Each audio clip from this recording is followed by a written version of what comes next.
mengimani kitab para nabi, saya sudah menjelaskan ini sudah berulang-ulang kali ketika dalam rangka saya berdebat ataupun berdialog. Nah, baik buat teman-teman netizen yang ada di bawah, maka simaklah baik-baik Profesor Meme Bos yang berasal dari Indonesia Timur ya, sama dengan Bang Juma, kami tetangga ini. Jadi sekarang kami berdialog timur sama timur. Jadi oke, saya lanjutkan lagi paparan saya yang sangat indah ini. Jadi saya ingin menguraikan sebuah kalimat dari mulut saya, bahwasan orang Kristen itu adalah umat yang mengimani kitab para nabi. Kami adalah umat yang mengaminkan kitab para nabi. Walaupun kitab para nabi itu ada golongan-golongan hukumnya itu hanya diperuntukkan kepada suatu kaum saja. Saya memberikan salah satu contoh ketika kita hidup di dalam Indonesia ini, ada satu suku ataupun dua suku itu diistimewakan, yaitu aturan-aturan dia itu tidak akan dijalankan oleh suku-suku yang lain seperti di Aceh. Di Aceh itu menjalankan syariat Islam. Berarti dia itu diistimewakan oleh negara. Nah, sama juga seperti ada di dalam Alkitab itu, hukum-hukum berkaitan tentang seremonial dan lahiriah. Apa seremonial, apa lahiriah? Seremonial itu tata cara ibadah. Contoh, Tuhan memerintahkan bangsa Israel bahwasan cara berdoa kalian itu menyembelih hewan atau gini-gini, itu disebut seremonial. Lalu lahiriah itu apa? Lahiriah itu hukum-hukum berkaitan tentang sunat ataupun makanan-makanan haram. Nah, kategori dua hukum ini memang ini dipersembahkan hanya kepada Bani Israel, dan memang ini hanya dispesialkan sama seperti bangsa Indonesia mengspesialkan salah satu suku, itu orang Aceh. Nah, harapan saya itu netizen-netizen yang ada di bawah itu harus benar-benar mencerna apa yang dipaparkan oleh Profesor Meme Bos ini. Baik, saya lanjutkan lagi. Saya hanya mengungkapkan sebuah kata-kata dari mulut saya, bahwasan orang Kristen itu adalah umat yang mengimani kitab para nabi dan mengaminkan. Kata aminkan di sini artinya kami itu mengiyakan ketika Tuhan itu pernah berbicara dengan para nabi, ketika Tuhan itu pernah menurunkan hukum-hukumnya kepada para nabi, ketika Tuhan itu menceritakan peristiwa penciptaan seluruh alam semesta. Itu yang harus kami aminkan. Jadi kalau ada umat yang mengklaim bahwasan dia menyembah kepada Tuhannya para nabi, tetapi dia menyangkal tentang kitabnya para nabi, dia menyangkal ketika Tuhan mengklaim kepada para nabi bahwasan dia adalah pencipta alam semesta, maka saya pastikan orang tersebut tidaklah menyembah kepada Tuhannya para nabi, tetapi Tuhannya dia itu adalah Tuhan yang menyamar seperti serigala berbulu domba. Dan umatnya juga itu adalah umat yang menyamar seperti serigala berbulu domba. Jadi orang Kristen itu wajib harus mengimani kitab para nabi dan harus mengaminkan. Apa arti kata amin di sini? Aminkan itu harus membenarkan bahwasan narasi sebelum kedatangan Yesus itu Tuhan sudah pernah melakukan pembicaraan kepada nabi-nabi sebelumnya. Itu yang harus kami aminkan dan harus kami imani. Jadi kami tidak pernah menyangkal kepada kitab para nabi, kami tidak pernah menolak kepada kitab para nabi. Kami adalah umat yang mencintai kitab para nabi. Kami adalah umat yang menyayangi para nabi. Kami adalah umat. Aduh, langsung dipotong, stop katanya. Ya udah lanjutlah kalau gitu. Gantian lah, karena masih ada waktu lagi ya. Silakan. Koin jangan lupa Bang Andi, koin. Iya, nanti dikasih koin sama lo. Lanjut Bang Juma. Jadi gini Bung, kalau saudara mengatakan Kristen mengimani kitab para nabi, ya tidak masalah. Memang tugas kita begitu. Kristen Islam harus beriman kepada kitab para nabi. Tapi masalahnya sekarang ini adalah ketika Anda membawa-bawa nabi, satu, tidak ada nabi yang mengajarkan kemudian untuk menggantikan Tuhannya Abraham, Ishak dan Yakub menjadi manusia. Gak ada. Itu satu. Kedua, tidak ada nabi yang mengajarkan bahwa hukum yang datang kepada Bani Israel itu diperuntukkan untuk Roma, untuk Vatikan, untuk orang Indonesia. Tidak ada. Coba Anda tunjukkan di mana tertulis. Bahkan kalau Anda konsen terhadap serigala, serigala itu adalah Paulus. Serigala itu adalah pengikut Paulus. Karena serigala itu adalah Bani Yakub. Domba itu Bani Yakub. Di luar Bani Yakub itu adalah serigala.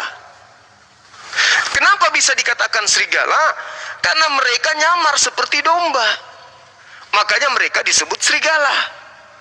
Andai saja mereka tetap menjalankan kehidupan mereka normal, layaknya orang ateis, mereka tidak disebut serigala. Kenapa? Karena mereka tetap saja tidak menyamar. Nah, sedangkan yang dimaksud serigala nyamar domba adalah non-Israel yang menyamar seperti Israel. Nah, itu siapa? Kristen. Kristen bukan Yahudi, tapi ngaku sebagai Yahudi. Kenapa? Karena ada beberapa perangkat yang ada pada Kristen. Pertama, kitabnya Kristen mengambil kitabnya Yahudi. Tuhannya Kristen mengambil dari Yahudi. Itu jelas itu.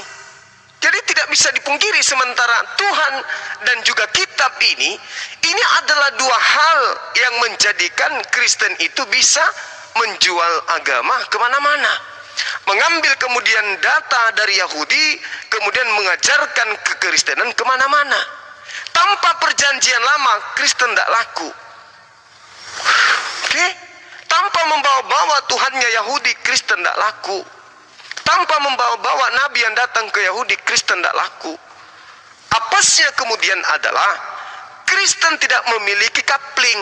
Pada saat nabi-nabi Yahudi datang mengajarkan kepada Bani Israel, Kristen tidak ada di situ. Orang-orang Yahudi mengajarkan agamanya hanya agama kekeluargaan. Hanya ke-12. Ini berapa ini? Hanya ke-12 suku Bani Israel.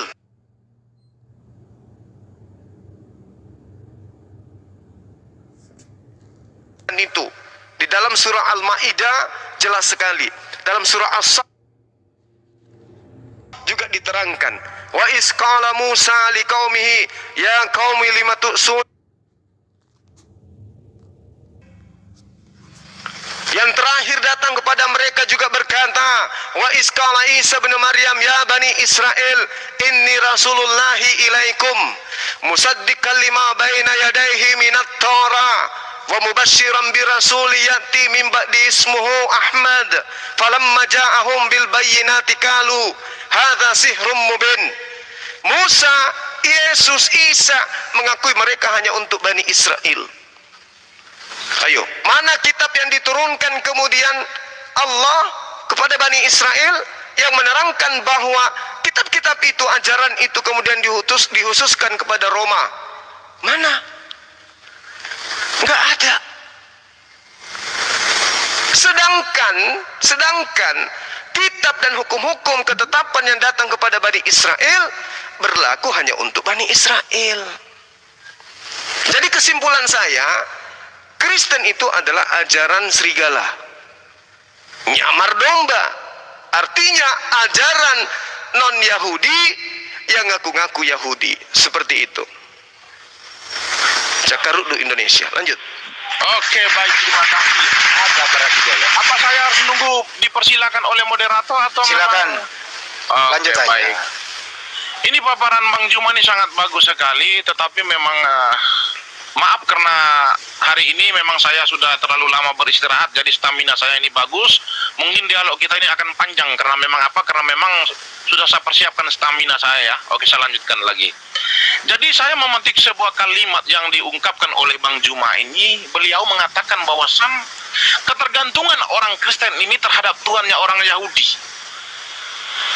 Saya katakan kepada Bang Juma bahwasan perkataan Bang Juma itu saya aminkan dan saya mengatakan itu 100%. Orang Kristen itu sudah pasti dia harus ketergantungan kepada Tuhannya para nabi. Jadi saya memberikan analogi, ya memang harus ditepuk tangan, harus memberikan satu penghormatan kepada Memetos dengan bertepuk tangan. Oke, saya lanjutkan. Orang Kristen itu kenapa dia harus ketergantungan kepada para nabi? Kenapa orang Kristen harus ketergantungan kepada kitab para nabi? Kenapa orang Kristen harus ketergantungan kepada Tuhannya para nabi? Karena Tuhannya para nabi itu, dia berbicara kepada nabi itu secara estafet. Jadi kami menolak saja salah satu kitab para nabi, maka saya katakan kepada teman-teman yang ada di bawah, berarti kami bukanlah umat yang benar. Itu yang pertama. Yang kedua, Bang Juma mengatakan bahwasan orang Kristen itu merubah Tuhannya para nabi menjadi seorang manusia. Kalimat-kalimat yang seperti ini yang terpapar di dalam telinga saya ini akan sangat menyakitkan sekali, tetapi maaf, Meme Bos mempunyai argumentasi yang sangat kuat. Argumentasi yang sangat kuat ini akan saya landaskan dari perkataan-perkataan Yesus, tetapi bukan atas kehendaknya Meme Bos, tetapi atas perkataan-perkataan Yesus. Baik. Orang Kristen tidak pernah menjadikan kitabnya, orang Kristen tidak pernah menjadikan Tuhannya para nabi menjadi manusia, tetapi memang Tuhannya para nabi itu yang ingin menjadi manusia. Bukan orang Kristen yang menginginkan Tuhannya para nabi menjadi manusia. Tetapi jangan tertawa Bang Andi. Kita lanjutkan ya. Enggak apa-apa yang terlalu serius, terusin. Enggak, karena memang profesor harus gitu Bang Andi. Iya, terusin. Kita lanjutkan. Saya ulang sekali lagi bahwasan orang Kristen itu bukan atas kehendaknya untuk menjadikan Tuhannya para nabi itu menjadi manusia, tetapi memang Tuhannya para nabi itu ingin menjadi manusia. Apa ayatnya? Ayatnya ada. Ketika Tuhan sudah menyampaikan kepada nabi untuk membimbing bangsa Israel, tetapi pada kenyataannya para nabi itu sibuk mengurusi diri mereka sendiri. Salah satunya adalah anaknya Daud, Salomo. Salomo adalah manusia pilihan Tuhan, tetapi di zaman Salomo itu dia sibuk mengurusi dirinya sendiri. Dia tidak lagi mengurusi umatnya Tuhan, tetapi dia sibuk mengurusi dirinya sendiri dengan mengawini banyak istri, menyembah kepada tuan-tuan istrinya, yaitu menyembah kepada dewa Baal dan dewa Nebo. Maka apa kata Tuhan kepada para nabi di dalam Yeskiel 34 ayat 1 sampai habis? Apa kata Tuhan? Aku tidak akan lagi menggunakan para nabi untuk membimbing domba-dombaku, tetapi aku akan menggembalakan mereka dengan tanganku sendiri. Ini janji Tuhan kepada apa? Kepada siapa? Janji Tuhan kepada seluruh umat manusia bahwasan dia tidak akan lagi menjadikan para nabi itu sebagai penggembala umatnya, tetapi dia mau mengembalakan dengan tangannya sendiri. Karena kita lihat, apakah peristiwa ini akan terjadi? Ya, peristiwa ini akan terjadi ketika di zaman Maria, Tuhan tidak lagi menggunakan para nabinya sebagai partner dalam melakukan karya keselamatan kepada seluruh umat manusia, tetapi dia hanya menjadikan seorang wanita satu-satunya di muka bumi ini untuk dijadikan sebagai partner dalam melakukan karya keselamatan kepada seluruh umat manusia. Dari Maria inilah dia menjadi seorang manusia. Dari Maria inilah dia membimbing umatnya dengan tangannya sendiri. Inilah janji Tuhan kepada seluruh umat manusia. Dia harus membimbingi manusia itu dengan tangannya sendiri. Dia tidak akan lagi menggunakan para nabi. Dan terbukti ketika Tuhan sudah menjadi manusia, apa kata Tuhan kepada murid-muridnya? Umat-umatku mendengarkan suaraku, domba-dombaku mengenal suaraku, dan aku mengenali mereka. Jadi hanya umat Tuhan yang mengenali Tuhan. Jadi bangsa-bangsa kafir, bangsa goyim itu tidak akan pernah mengenal Tuhan karena mereka tidak beriman kepada Tuhan. Maka Tuhan telah menjadi manusia untuk menyelamatkan manusia dari dosa. Jadi Tuhan menjadi manusia itu bukan atas kehendak orang Kristen, tetapi atas keinginan Tuhan itu sendiri untuk menyelamatkan manusia dari dosa yang diikat oleh iblis. Inilah Tuhannya para nabi, telah menjadi manusia, berbicara dengan manusia secara intens untuk menyelamatkan mereka dari dosa. Ini Tuhan yang benar. Apa masih mau dilanjutkan atau memang mau dikasih kesempatan kepada Bang Juma ini? Ya, tolong tunjukkan kepada saya di mana Nabi mengajarkan Tuhannya jadi manusia. Tuhannya jadi. Oke, baik, terima kasih. Dua. Oh, langsung dijawab atau memang langsung dijawab atau memang menunggu? Oke. Langsung jawab. Oke. Para nabi tidak pernah mengajarkan bahwasan Tuhan itu menjadi manusia. Jangan tertawa dulu. Yuk, saya lanjutkan ya. Lucu, masa nggak ketawa? Oh ya, oke. Iya, ketawa dulu Bang, ketawa dulu. Iyalah. Saudara mengatakan Tuhannya jadi manusia, maksudnya Tuhannya Yahudi.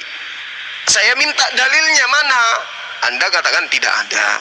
Berarti ada konspirasi besar dari keinginan-keinginan orang-orang di luar Yahudi yang ingin mengeksiskan kemudian Tuhannya Romawi, yaitu Zeus atau Hercules jadi manusia. Itu baru betul. Jadi yang menjadi Yesus itu bukan Tuhannya Yahudi, karena Tuhannya Yahudi mengatakan di dalam Yesaya 43 nomor 10, engkaulah saksiku, tidak ada Tuhan yang dibentuk sebelum aku. Tidak ada. Dan setelah aku juga tidak ada Tuhan yang dibentuk. Tiba-tiba Kristen membentuk Tuhan dalam rupa bentuk manusia daging. Jadi yang ada di Kristen ini bukan Tuhannya Bani Israel yang menjadi manusia, tapi Tuhannya nenek moyangnya Romawi, yaitu Zeus. Gitu, tepuk tangan untuk Bang Suma. Mei, dipertegas Mei, kalau tidak ada ajaran para nabi Tuhan menjadi manusia, sumber ajaran ini dari mana? Lanjut Mei. Oke, baik. Ini pertanyaan yang sangat bagus. Oke, pertanyaan ini sangat bagus dari Bang Cuma ini, tetapi beliau ini salah karena sedang menghadapi meme bos yang sedang on fire. Oke, saya lanjutkan ya. Pertanyaan ini sangat bagus. Beliau menuntut kepada saya, tunjukkan kepada saya yang terkonfirmasi di dalam perjanjian lama, bahwasan Tuhannya para nabi itu mengajarkan tentang bahwasan Tuhan itu bisa menjadi manusia. Saya ingin mengutip sebuah ayat di dalam kitabnya Musa, bahwasan di dalam perjanjian lama itu Tuhan itu pernah berinkarnasi menjadi makhluk. Di dalam Keluaran 19 Tuhan berinkarnasi menjadi awan ataupun api. Di dalam Keluaran 3 Tuhan berinkarnasi menjadi api. Lalu kapan Tuhan ini akan berinkarnasi menjadi manusia? Apakah kita harus mengetahuinya? Tidak. Di Yesaya 55 ayat 8 sampai 9, apa kata Tuhan kepada Yesaya? Sebab rancanganku bukanlah rancanganmu, dan jalanku bukan jalanku. Artinya rancangan Tuhan itu tidak akan dapat terdeteksi oleh manusia. Kapan saja Tuhan ingin menjadi manusia, manusia tidak akan bisa mendeteksi Tuhan bahwasan kapan dia harus menjadi manusia. Buktinya ketika di zaman Musa dia menjadi awan ataupun api, apakah manusia sudah bisa dapat mendeteksinya? Tidak. Tetapi Tuhan memberikan satu kejutan ketika di zaman Musa untuk membuktikan kebenaran kepada Bani Israel bahwasan dia adalah Tuhan yang benar.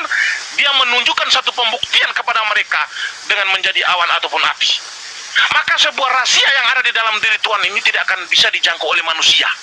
Kalau manusia sudah bisa menjangkau rancangan Tuhan, kalau manusia sudah bisa menjangkau rencana Tuhan, maka saya katakan manusia tersebut saya harus menyembah dia sebagai Tuhan. Tetapi tidak, manusia tidak akan bisa menjangkau rencana Tuhan. Maka ketika di zaman Bunda Maria, apa kata Yesus? Aku telah turun dari langit. Ini adalah salah satu bentuk pembuktian bahwasan Yesus adalah Tuhan yang telah menjadi manusia, dengan mengatakan aku telah turun dari langit. Tidak ada seorang nabi, tidak ada seorang manusia yang bisa turun dari langit kecuali Tuhan dan malaikat. Tetapi ketika Yesus dalam keadaan sebagai manusia, dia mengatakan aku telah turun dari langit. Salah satu pembuktian bahwasan dia adalah Tuhan. Dia tidak pernah menyamakan dirinya dengan malaikat, tetapi dia hanya mengatakan bahwasan jikalau engkau melihat aku, engkau telah melihat Bapakku. Perkataanku bukan berasal dari diriku sendiri, tetapi Bapa yang diam di dalam aku, dia adalah melakukan pekerjaannya. Ini adalah salah satu bentuk. Jangan tertawa dulu, enggak. Ini enggak enak jadinya. Bang Andi, moderator, hantam dulu orang itu. Silent dulu, hanya Bang Juma sama Meme Bos sama moderator ya. Dalil diminta dalil. Oke, dalilnya sudah saya katakan tadi ketika dalam keadaan sebagai manusia. Apa kata Yesus di Yohanes 6 ayat 37 sampai 38, 39 dari 35? Apa kata Yesus? Aku telah turun dari surga. Kalau sudah dikatakan turun dari surga, berarti dia adalah Tuhan yang telah menjadi manusia. Karena ketika dalam keadaan sebagai manusia, Yesus tidak pernah menyamakan dirinya dengan malaikat. Tetapi dia hanya menyamakan dirinya dengan sosok Tuhan yang ada di dalam kitab para nabi. Apa katanya? Jikalau kamu tidak percaya bahwasan aku adalah dia, kamu akan mati dalam dosamu. Ini kata Yesus kepada Bani Israel. Untuk membuktikan bahwasan dia adalah Tuhan dengan mengatakan dia turun dari langit, itu sudah cukup bagi manusia bahwasan dia adalah Tuhan yang telah menjadi manusia. Amin, haleluya. Semoga Tuhan Yesus memberkati Anda semua. Semoga pencerahan dari Profesor Mempos ini akan menyadarkan kalian pada malam hari ini. Silakan Bang Juma. Aduh Bang, kalau Anda mengatakan Yohanes 6 itu sebagai dasar kemudian sebagai pijakan mempertuhankan Yesus, di dalam Yohanes 8:42 Yesus mengatakan, aku datang bukan atas kehendakku sendiri. Berarti yang turun ini adalah makhluk yang disuruh turun, bukan atas kehendaknya, tapi atas kehendak pribadi lain. Jadi yang datang ke atas muka bumi bernama Yesus itu bukan Tuhan. Itu dulu pahami. Andai saja Yesus itu adalah Tuhan, maka Yesus akan mengatakan, aku datang atas kehendakku. Karena yang maha berkehendak adalah Tuhan. Yang turun adalah Yesus. Kalau dia mengatakan, aku datang menjadi manusia atas kehendakku sendiri, berarti dialah sang Tuhan itu. Tapi sangat disayangkan, Yesus mengatakan, aku datang bukan atas kehendakku. Dari situ aja kita sudah final. Yesus datang dari langit katanya, Yesus dari surga katanya. Tetapi ketika sampai ke bumi, dia mengatakan, aku datang bukan atas kehendakku. Berarti dia suruhan. Saya mau tanya pada saudara Mimi, ketika Yesus mengaku dalam Yohanes 8:42, aku datang bukan atas kehendakku sendiri, apakah yang datang ini adalah yang maha berkehendak? Jawab. Tuh. 2, 3. Oke, baik. Terima kasih paparan Bang Juma ini sangat bagus. Bukan paparan, pertanyaan. Apakah yang datang ini adalah yang maha berkehendak? Syukran. Oke, baik. Saya akan paparkan pertanyaan Bang Juma ini memang sangat bagus sekali ya. Beliau bertanya kepada saya. Boleh nggak sambil tiduran? Oh, boleh. Sambil ini buka musik, Bang. Oke, saya lanjutkan ya. Jadi kalau berbicara tentang Yesus artinya berbicara tentang misteri ilahi. Berbicara tentang Yesus artinya berbicara tentang Allah Maha Hadir. Ini yang harus kita pegang, sebuah kalimat dari saya bahwasan berbicara tentang Yesus ini artinya berbicara tentang misteri ilahi. Berbicara tentang Yesus artinya berbicara tentang Allah Maha Hadir. Ayat di mana Allah Maha Hadir? Ketika Yesaya berkata bahwasan ketika aku melihat wajahku ke barat, engkau ada di barat. Ketika aku menghadapkan wajahku ke langit, engkau ada di langit. Di situ ayat berbicara bahwasan Allah itu Maha Hadir. Nah, sekarang kita berbicara tentang apakah yang hadir ini adalah yang maha berkehendak? Oke, baik. Apakah yang hadir di bumi ini adalah maha berkehendak? Adalah Yesus. dia yang maha berkehendak. Baik. Yesus berkata begini. Perkataanku ini bukan berasal dari diriku sendiri, tetapi dia yang... Jangan tertawa dulu karena profesor sedang menjelaskan. Ini seorang guru yang lagi memaparkan kepada netizen. Jadi Ingat. Pertanyaan saya, Bung. Ketika Yesus mengatakan aku datang bukan atas kehendakku sendiri, Tuhan itu maha berkehendak. Yesus mengatakan aku datang bukan atas kehendakku. Pertanyaan saya, apakah Yesus ini adalah yang maha berkehendak? Apakah yang diutus ini adalah yang maha berkehendak? Jawab. Oke, saya ambil ayat dulu ya. Ya, baik. Pertanyaan Bang Juma ini, apakah Yesus ini maha berkehendak atau yang mengutus dia ini yang maha segala kehendak ya? Itu yang dipertanyakan ya. Ya, Bang Juma ya. Apakah yang datang diutus itu adalah dia yang maha berkehendak itu sendiri? Oke, baik, saya akan jawab.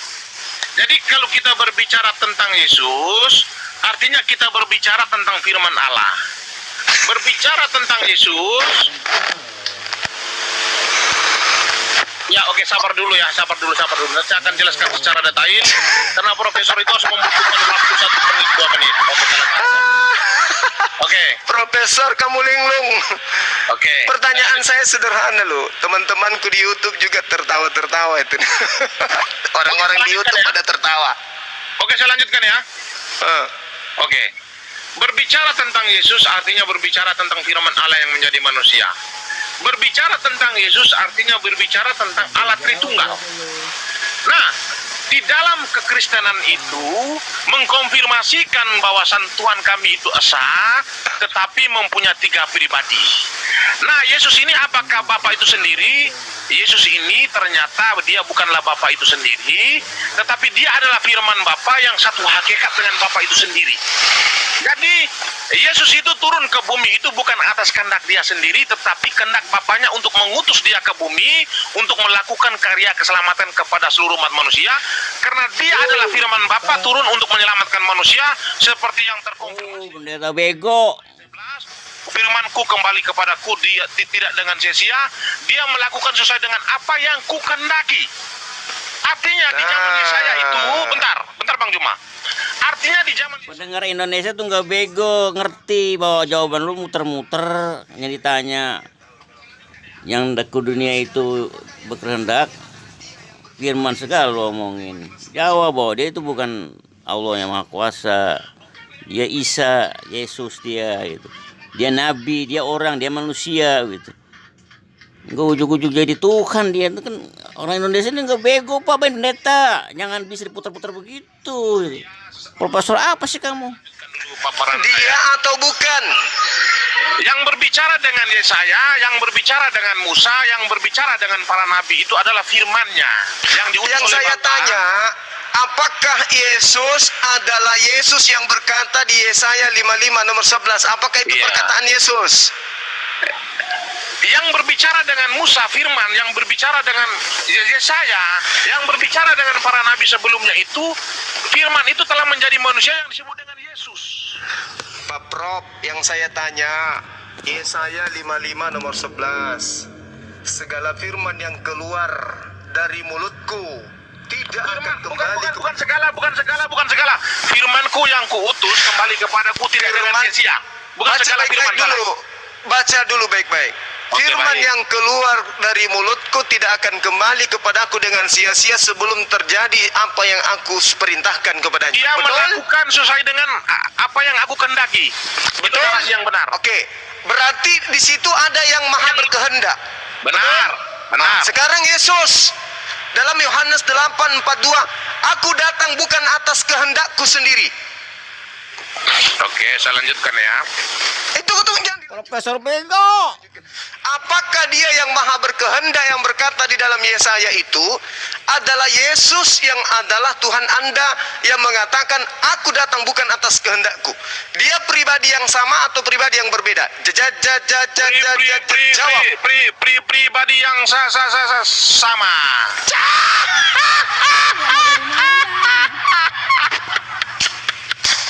Sama dari mana Pak? Bagaimana Anda mengatakan pribadi yang sama? Yang satu memerintahkan firman keluar dari mulutnya dan firman itu tidak akan kembali dengan sia-sia. Yang satu mengatakan aku datang bukan atas kehendakku sendiri. Anda mengatakan satu. Gimana ceritanya nih? Oke, baik. Profesor kok kayak gini? Saya akan jawab. Saya akan menjelaskan secara detail, tapi jangan dipotong ya. Tunggu dulu. Anda sehat kan malam ini? Sehat sekali karena saya memang siapkan stamina saya untuk berdialog dengan Bang Juma Oke. pada malam hari. Demi sepersepuluhan nih, jadi otak nggak dipakai. Bukan atas kehendakku. Lalu atas kehendak siapa? Baik, atas kehendak Bapak. Nanti saya akan jelaskan secara detail. Waktu dulu ya. Apakah Yesus dan Bapa adalah sama? Sama, satu. Oke, saya jelaskan dulu ya. Salah. Bagaimana ceritanya? Pribadi yang sama, Oke, Yesus saya jelaskan mengatakan, aku datang bukan atas kehendakku. Aku Iya. datang bukan atas kehendakku, tapi atas kehendaknya. Kenapa Anda mengatakan sama? Oke, baik, saya akan jelaskan dulu secara detail, tapi kasih waktu.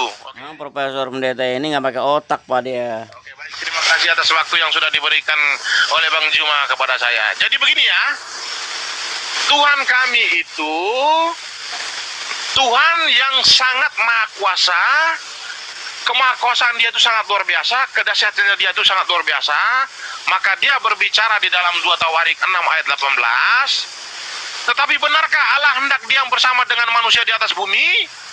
Sesungguhnya langit, bahkan langit yang mengatasi segala langit pun tidak dapat memuat engkau, terlebih dari rumah yang kudirikan ini. Artinya, Bapa yang kami sembah sebagai YHWH itu tidak akan mungkin turun ke bumi. Jikalau memang dia turun ke bumi, maka bumi ini akan hancur lebur. Lalu bagaimana cara YHWH ini berbicara dengan para nabi sebelum kedatangan Yesus? Ternyata Tuhan itu kalau mau berbicara dengan para nabi itu dia mengutus firman-Nya turun ke bumi, memancarkan cahayanya itu dari surga turun ke bumi untuk berbicara dengan para nabinya. Jadi dia melalui perantaranya itu firman-Nya ini untuk berbicara dengan para nabinya. Ya dengerinnya muter-muter begini, kagak ketemu-ketemu Pak. Kayak sia-sia dengerin pendeta ngomong begini. Dia melakukan sesuatu. Maka diajak mubahala, kagak berani mubahala dia, mati semua kalau mau mubahala. Turun berbicara dengan para nabi mulai dari Musa, Yesaya, Yeskiel itu adalah sosok yang diutus oleh Bapaknya. Maka dia melakukan sesuai dengan apa yang dikehendaki. Bentar. Maka dia melakukan sesuai dengan apa yang dikehendaki oleh Bapaknya. Maka ketika Yesus mengatakan Semuanya itu asumsi tuh, bukan dalil itu, dalilnya nggak tepat ya. Dalil diartikan nggak tepat. Aku diutus oleh Bapaknya. bukan apa yang dipertanyakan Bang Suma tadi?